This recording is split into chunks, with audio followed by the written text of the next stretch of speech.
SEGA.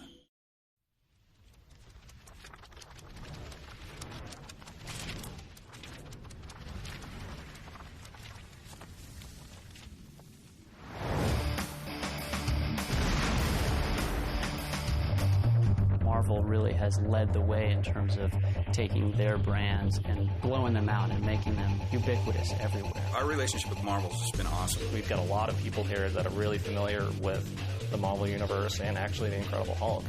I am a major Marvel fan, especially when it comes to the Hulk. I think they've developed some of the best comic book characters in the world. Edge Reality, what they bring to it is a real passion of understanding of what the Hulk is, and I think that's something that is really going to be true to the film, too, and I think that's where the connection was for me, is the fun and playful side, the intense action, the anger. Like, there's a lot of different things that are fun and cool about the Hulk, and I think they understood that, and I think that's something that's, going to go across both the movie and the game. With the impending feature film release of The Incredible Hulk in June 2008, Marvel needed a partner that could bring to life a video game interpretation of their Green Goliath. Marvel has dominated the comic book video game market for the past several years, and in order to maintain their reign, they turned to publisher SEGA. This particular franchise, The Incredible Hulk, I think it's a great meeting of these two companies at the right time. The acquisition of this license and a few others really coincides with our reemergence as a publisher. Marvel's a great brand, they have a great cast of characters, and we knew that we had to be in that business. With the strategic publisher in place, the next step was securing a developer that was up to the challenge of creating a game based on the incredible icon.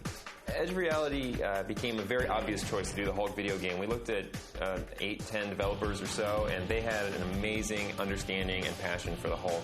Edge Reality has definitely got a history of taking movies and working with the team making the movie and finding out what's the essence of the movie, what's the core there that's going to get people excited about it, what is the movie trying to explore, and then importing that to a game and then exploding it out and letting the player take that theme and explore it in the whole venue of a much larger game. They knew what to do with the character. They had a bunch of great ideas that they wanted to bring and updates to the franchise. It was one of the most impressive game pitches I've seen. I think they put together a really spectacular package where they really showed, that they understood and knew what was great about the Hulk game franchise as it stood in the last generation, and then what they were going to do to bring it to the next generation with some really great improvements. What we really wanted to focus on was the end result. I mean, what's really exciting is actually being able to play the Hulk.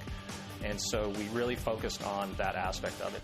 With the trifecta in place, Edge of Reality now had to deliver on their promise. They're actually building the engine that we're using from scratch. It's something that they're making themselves. So what they're doing for us is giving us the ability to have a fully interactive Manhattan and making it fully destructible. Not only you can move across vertical spaces like on the ground, you can go up and down, and there's day and night cycles, so it's going to feel like a living, breathing city. Developing a high-profile property is not only exciting for the publisher and developer, but it can also have some unexpected benefits. As a studio, having a high-profile game like this is going to enable us to also attract a lot of high-caliber talent. Just like the roster of characters assembled on the pages of comic books, Marvel and SEGA have selected a talented team of video game developers who know what makes the Incredible Hulk tick.